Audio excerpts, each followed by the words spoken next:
pala mag-apply na pupunta sa Singapore. Nagtatanggap pa rin ako guys ng mga papers, tapos ako na yung nagsisend din sa agency. Anyway guys, sa mga nagtatanong pala guys, ano yung gusto nyo, yung gusto nyo apply, anong gusto nyo na alagaan nyo? Toddler, elderly, newborn baby, or yung malalaki na guys. Please do comment below kung ano yung gusto nyo para mas madali kayo mahanapan ng magiging employer nyo, para kung merong pupunta sa agency ng mga employer tapos ang kailangan nila ay let's say for example yung mag-aalaga sa bata o mag-aalaga ng newborn baby or toddler o yung mag-aalaga ng matanda. Kaya pwede agad ibigay yung resume nyo. Okay guys, don't forget to comment below or just message me in my Facebook account, and then nandyan guys nakalagay, or sa email ko guys, nandyan lang nakalagay sa sa disclaimer, ilalagay ko yung Facebook account ko and email account ko, at saka pwede rin guys na diretso na kayo mag-message sa akin sa YouTube. Anyway guys, and don't forget to subscribe my channel para sa mga para ma-update kayo sa kung meron akong bagong video. At saka by the way guys, please continue to watch this video. Kung papakita ko yung video na kasunod nito ay kung saan kami gumala ng alaga ko. Okay? Enjoy guys!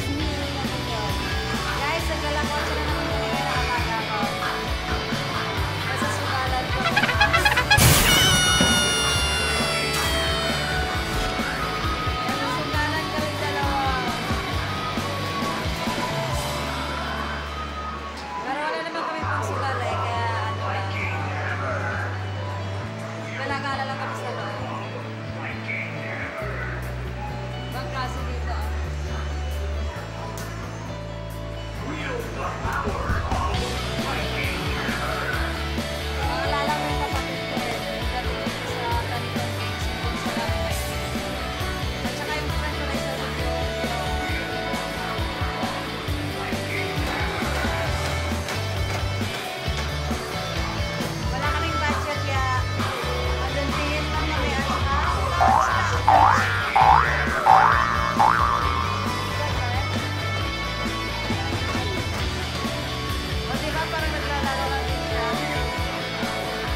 Wow, look at that.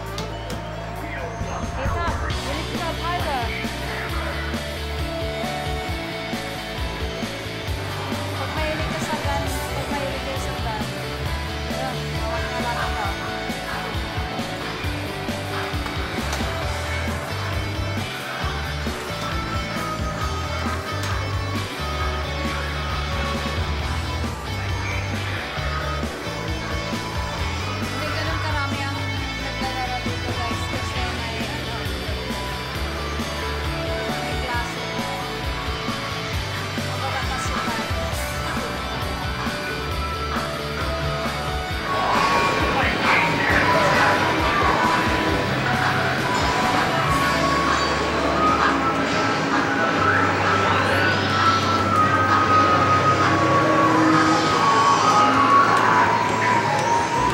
Lola, lagi ko to nakikita dito yung nakatayo.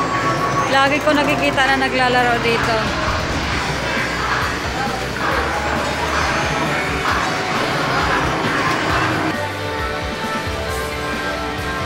Ryan, you're not allowed to go out.